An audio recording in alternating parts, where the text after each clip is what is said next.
What's up, dudes and dudettes of the internet? My name's Scythe, and today we're going to talk about what exactly is No Man's Sky, because I've been getting lots of people requesting and lots of people asking, what is this game and why is it getting such a bad rep, while also being very positive with lots of people. Now, at its core, what this game is a survival space, Minecraft in space, let's call it, right? Or more similarly to Starbound, but in outer space. Now, if you didn't play Starbound, it was kind of like Terraria, but more focused on resource gathering and surviving rather than actually killing monsters and stuff like that. So what you're going to primarily end up doing in this game is exploration, of course, and you're going to be gathering different resources with your multi-tool. This is kind of a sneak peek of what's going to eventually end up happening in the Let's Play series that I have running, but anyways, blah, blah, blah. And then there's going to be these sentinels are going to kind of come around every now and then. They're kind of like the Grand Theft Auto style police, where if you end up destroying too much of the environment, they'll get involved. If you fight back, they'll get even more involved, and then you could escape them. As you're exploring the entire gigantic planet that you spawn on, you're gathering these resources so that you can end up repairing your ship. And that's where the interesting aspect of this game comes into place, because there's only going to be certain resources that you're going to be able to find on certain planets. So for right now, I'm on a planet that's got aluminium, and there is not really any emerald or gold on this planet. So we would actually have to go and travel to the other planets, which we'll show that off in a bit, because I wanted to talk about the other big aspect about this game is scanning things. So you're going to be using your scanner right here to see all the resources around, and then also points of interest are going to show up as a little bit of a question mark. Doesn't seem like there's that many around here. But then more importantly, you're going to be using your visor. Now, while you're using this and looking at something, you can scan it, and that's going to identify that object or creature and tie it permanently to your account, so long as it's something that hasn't been discovered by the universe. And we'll talk about that in a bit, because there's a little bit of multiplayer aspect to this game, but I do want to stress that there is no multiplayer, and that's one of the reasons that this game has been getting such a bad rep, is because lots of people are going into this thinking that it's multiplayer. And although I would blame people that have their expectations a little bit too high for that, I can put most of the blame onto the developer, because they didn't really, they weren't really clear with how the multiplayer actually works in this game. Pretty much every interview out there with the devs asking, is there multiplayer? The dev pretty much was always saying, no, there isn't, but yes, there is. Or maybe there is, but not really. And it was very, very convoluted, and you didn't really know what was going on. But now that it's actually gotten to this point, the multiplayer aspect is that everyone is playing in the same universe. And not right now, not at the first early stages of the game, but eventually you're supposed to be able to find other players and actually see them while not being able to interact with them, because the dev kind of hinted at the fact that your character is not necessarily human, and if you can end up finding another player, that's pretty much what you'll end up discovering is what exactly are you. You're not going to be able to see them destroying the terrain or anything like that, and further than that, it's going to be very, very difficult to actually find them, because if we open the galactic map, which I guess we'll open that in a minute because we gotta go into outer space for that, but there is trillions of planets, and even all those stars right there, every single one of those is a planet, or well, not even a planet, that's a new system, and it's got planets around it.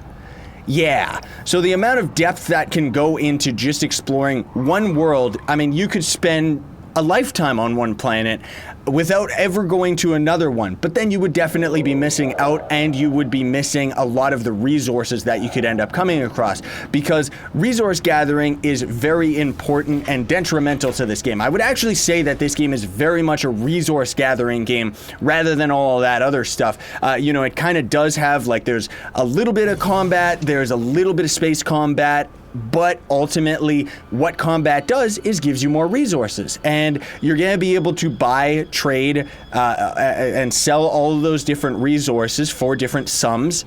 You can end up experimenting with that, trying to find which resource is really, really expensive so that you want to go and mine that and then sell it, or you can just get into buying things for low, selling them for higher and stuff like that. I have a tutorial on that if you want to check that out.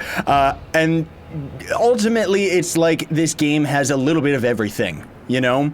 So the other aspect of the game is inventory management is key, because as we're gathering all these supplies and stuff like that, they're going to end up taking more slots, and you can unlock more inventory slots as you're playing through the game, which is going to procedurally cost more and more and more money, which means that the game really wants you to get more, right? By getting more resources, selling them for a lot more, selling them in bigger quantities and stuff like that. While also upgrades are going to end up taking an inventory slot. So at the beginning of the game, you're not really going to have that many upgrades on your exosuit. But a little bit later on, like now we've got 37 inventory slots, you can see that I've actually got quite a few different upgrades, and you can always remove the upgrade and then just add it back in later. And a lot of the different resources kind of come into play with, like this one right here, increases our stamina, costs iron and carbon. While I already have stamina 3 right here, we could end up installing this as well, and then just having even more stamina overall. And then certain aspects, like certain items, are going to end up costing crafting recipes, which crafting recipes you unlock just by exploring the world and stuff like that.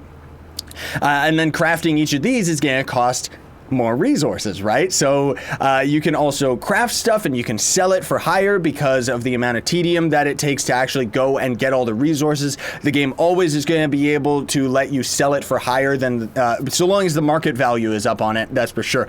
But then there's also like your life support system, which is constantly draining every time you're out of your spaceship because you're exploring a planet and your exosuit is kind of just taking life support. This is going to end up costing different resources, or in some cases you can end up crafting boosters and stuff like that that are going to end up giving more energy than just the raw resource, right? And then the other aspect of the game, because there's kind of 3 different things. There's your exosuit, which is focused on your character and stuff like that. There's your starship, which is what we're using right now. You kind of start at the beginning of the game with it being destroyed, and you got to kind of repair it, which is such a cool aspect. I absolutely love it. And once you repair it, then you can kind of launch yourself into outer space, and then you use the pulse engine to jump planet to planet, and then you can use your hyperdrive to jump system to system. So I'm going to get into outer space right here just so I can kind of show you this, because this is a big aspect of the game that is so cool and had me so interested about this game, because in all honesty, like since I was a kid, I've always wanted a game where you can go out of a planet's atmosphere without a loading screen. There's only one loading screen at the beginning of the game, and that's it. Otherwise, as you see, things are kind of generating in as we're getting up to them. That's because the game is actually calculating what should actually be in front of you. And we'll talk about the generation of the planets in a minute, because first I wanted to show you the galactic map. So we're in this little star system right here. It's quaint, it's beautiful, it's cool. There's millions, trillions, there's so many. Like look at this one area we're at right now. It's got 6 different planets. Almost all of them are as big as the one that we were just on. Of course, there's different sizes of planets and also different elements on planets. So you're going to end up finding different resources, like I mentioned previously, but you're also going to end up finding different environmental hazards. So there's planets that have acid rain, there's planets where you're freezing to death, there's planets that are way too hot, and that's where you're going to end up getting a bunch of different upgrades to your exosuit that you'll eventually install on your person, and allows you to kind of explore for longer periods of time before you have to resupply yourself. And then the other aspect too is the fact that every time you get into your ship, that is going to be repaired. Now, we could end up going down in this direction using our hyperdrive and traveling to this other system, and you see it's got 3 planets and 1 moon. We're not going to end up doing that right now, but it's still a very cool aspect. Eventually, the devs said that they do want to add the ability on this galactic map here, the ability where you can search for players that are nearby. Again, I'm not saying that there's multiplayer, but I do have a theory that they kind of have the fundamentals to turn this game into an online game, maybe sometime in the future, but in all honesty, I don't see it, just because of the amount of content that's already in this game. Top that with being able to actually interact with other people and blow planets up and stuff like that. I just don't see it. I think the servers would explode, which, by the way, a good point to get across is that you can't actually blow up a planet. You can dig into a planet, yes, once you end up unlocking the grenade recipe, but you're not going to end up getting eventually it's just going to stop letting you dig. Like, it's not really about destruction. It's not really about destroying a planet or anything like that. And while we're here, I do want to mention, this is another aspect of the game that's very, very cool, is it calculates how long it's going to take before you arrive to a destination. This is determined based on whether you're on foot, whether we're in our ship right now and going all slow and majestic, or if we end up using our first little boost speed, you're going to see that it's going to take 12 minutes, right? And then if we go into our pulse engine, you're going to see that that time is cut down to 50 seconds. And if we were going into light speed, that would be... it would be almost instantaneous and we would just fly right past it. That's the other thing too, is we're gathering like all of the resources and stuff. You can kind of see our pulse engine fuel is going down because we can be getting more and more fuel while we're on planets and stuff like that. And the game does a smart system too, where you're always going to be able to find fuel on a planet. You're never going to be able to strand yourself on a planet. And even if in the unlikely chance that you actually explore an entire planet, mine all of the fuel resources, there's always going to be an NPC or a shop that's going to be able to sell you those supplies. And then for the ship aspect, you know, there's the hyperdrive, and the whole goal of the game is you're trying to get to the center of the galaxy, right? You're going to need better and better hyperdrives in order to actually do that, which is going to cost different resources, etc., etc. You've seen now that we've actually come into the atmosphere, which is absolutely beautiful, and now we're on a new planet, and it's generated very differently. Now, back to the generation, like I was saying, where things are kind of popping in, that's because the game is actually calculating all of this in real time and generating it as we're exploring it. Because what's so impressive about No Man's Sky is the fact that the developer, like lots of people, there's lots of articles out there that kind of talk about how, oh yeah, the developers created like trillions of different planets, and technically they did, but they're not handmade. What the developers ended up doing with this game is they pretty much created an algorithm so that the game generates its own content. And then of course they ended up constructing different structures, all the fauna, the creatures and stuff like that, which all of those kind of are grabbed out of a pool of different items and resources that the game can then generate accordingly. Kind of similar to the game Spore, where there's a couple different arms that a creature can end up generating with. There's a couple different bodies that a creature can generate with. There's different colors that they can generate with. And because of that, the game potentially is infinite. And that's what's so cool about it. Now that we're down on this planet, you can see it's a little bit different. It kind of ended up generating very similarly to that last planet, though it's kind of a more deserty type of planet. But as we come down here, you can notice that if we scan something, like let's just scan this rock right here. This is new. Even though it looks like the same rock that we've seen on the other planet, it's actually slightly different than the other ones. And same with all the plants and everything like that are going to be very different. And as you saw too, oh, and the creatures are very different as well. Man, that thing is gross, but it's so cool, man. And everything is just like, it's all unique. And that's the thing that's so cool about it, you know? The other last aspect, well, I guess last aspect, just before we wrap up here, is to talk about the multi-tool. Now, this is kind of like your mining laser, and you can actually push this in the way, like you're going to end up getting these recipes and formulas and stuff like that. You're gonna end up getting blueprints and everything like that while you're exploring structures and stuff like that, talking with aliens who are gonna end up selling you better multi-tools, or maybe you'll end up just getting lucky and finding a new multi-tool. And the default multi-tool only has like a couple slots. This one that we've got right here has 16, so that's well over enough. And as you're kind of getting all these blueprints and stuff like that, it's very similar to the exosuit, where it's pushing your character in a certain direction. While the exosuit is all about survivability, the multi-tool is kind of combat and mining. So for myself personally, I like gearing it towards mining. So I've got all these things that increase like the cooldown and stuff like that, increase the amount of damage it does to a specific resource and junk like that. But you could also end up crafting yourself the bolt caster, which I'm just gonna throw on right here. Whoops, I didn't actually put it on, did I? No, that's a reload accelerator. Whoops, where's the bolt caster? Oh, I don't have plutonium. So anyway, the bolt caster is for damaging creatures. And while this guy right here is very, very beautiful, if we scan him, we can see that its temperament is amenable I don't know what that means. Is it evil or not? I don't think so. I think it means that if we attack it, it would attack back. You can also see in the bottom left that we're actually taking some heat exhaustion from this planet as well. That's where we would end up, if we wanted to or had the resources, we would end up giving ourselves the specific resistance to it. But you can also always end up going into caves. Eventually, once you get the grenades unlocked, you can actually dig your own little cave. And while you're inside this area, the game can calculate whether or not, like, we're underground right now, so we're actually cooling off. The thing that's kind of weird is all of the different aspects. Like, if you go to a radiated planet, you're going to be able to hide into a cave, and it's still going to say, like, that the radiation is kind of turning off on your character, you know? So that's a little bit weird. There is also water generates on planets, and of course there's scuba, like, you know, you can get your oxygen levels up and stuff like that. And I ended up finding one planet that was radiated, and water was even more contaminated, so we were taking extra radiation damage. And then, of course, once we ended up, once our heat signature ends up going all the way down and we end up getting heat exhaustion, then of course we're going to start taking some raw damage. There's kind of a little bit of a shield involved with your character.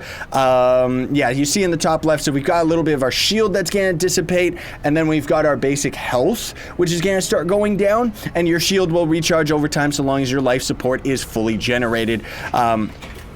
And that's pretty much sums it up, doesn't it? So I hope that you found this video helpful in wondering, like, what this game actually is. The other aspect that people are kind of complaining about this game is the fact that it's not entirely optimized. However, the devs have already put out a couple experimental patches that are going to work at getting this game to be a bit more stable, because the devs, we're not talking about a AAA company, we're talking about an indie team. They're very, very passionate about this game, and I don't blame them, you know?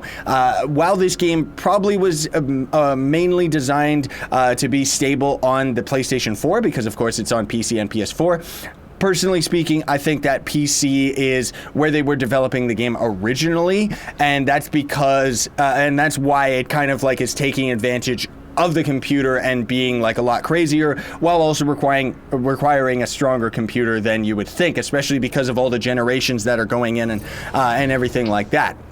Now, also, if you're wondering about our launch fuel, that's something different than the pulse engine that we were using for a boost, or different than the hyperdrive. All of them take different amounts of fuel. So we got the pulse engine's fuel, which takes thamium. We got launch thrusters that take plutonium, and we've got the hyperdrive, which takes a warp cell, which is something that you have to kind of craft periodically. And that's the other thing too that's so cool about this game, is you can seamlessly travel from world to world, gathering all the resources that you need to end up getting a blueprint that you want, or something to that effect, or even just to sell stuff. And if you come into outer space, like, the game is also very, very smart, where you need thamium for your pulse engine. Don't worry, the game's got you covered, because if we destroy some meteors, that's going to end up giving you some thamium. Or is it asteroids? Nah, I'm not really educated with all the space stuff. It's been a long time.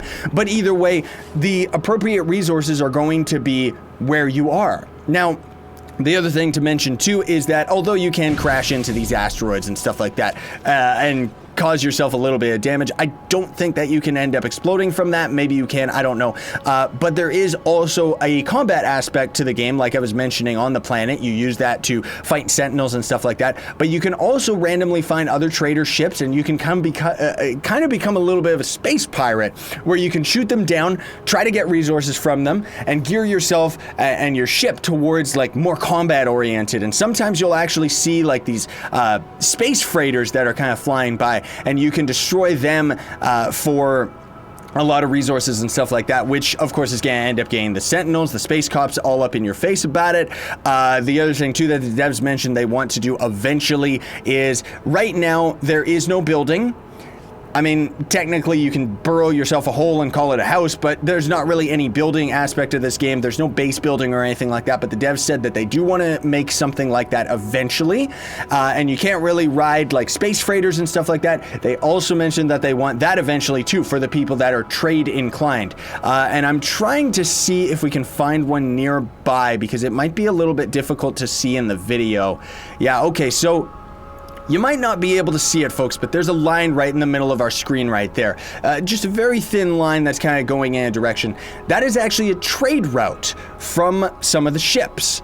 So that can kind of be used to your advantage to anticipate where a trader is going to be, and if you can end up running across them and kind of fighting them and stuff like that. And then while you're in space too, most systems are going to end up generating with at least one space station, which is right over there. We're not going to go to that today because that's going to take a little while, even if we're using our pulse engines.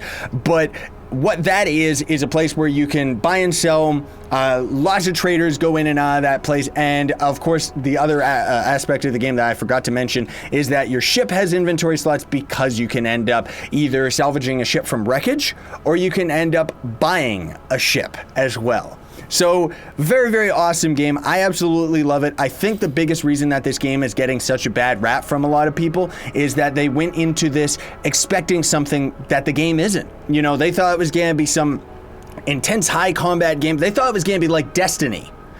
You know, that's the biggest consensus that I hear from a lot of people is they all think, oh, this game looks like Destiny, it's in outer space, it's gonna be a shooter and stuff like that, and it's like, no, it's not. It's actually a more calm, very relaxed exploration game where you kind of just get to experience the game for what it is and have a huge universe as your sandbox. So anyways, thanks for watching, folks. Hope you found this video helpful. If you did, don't forget to hit the like button. I know that we were a little bit lengthy, but I did want to kind of talk about this in a little bit more detail now that I've had some more personal experience with the game, because I've been excited for this game ever since it was announced, and that was like way back, either it was in 2012 or even earlier than 2012.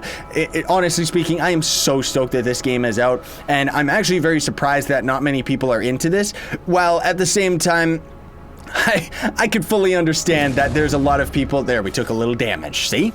I could fully understand that this game is not for everybody, but it's definitely gonna be a lot of people's favorite game. Myself included, this is one of my all-time favorite games, right up there with Grand Theft Auto 5 and Trove and stuff like that. Either way, thanks for watching, folks. Sayonara and stay epic.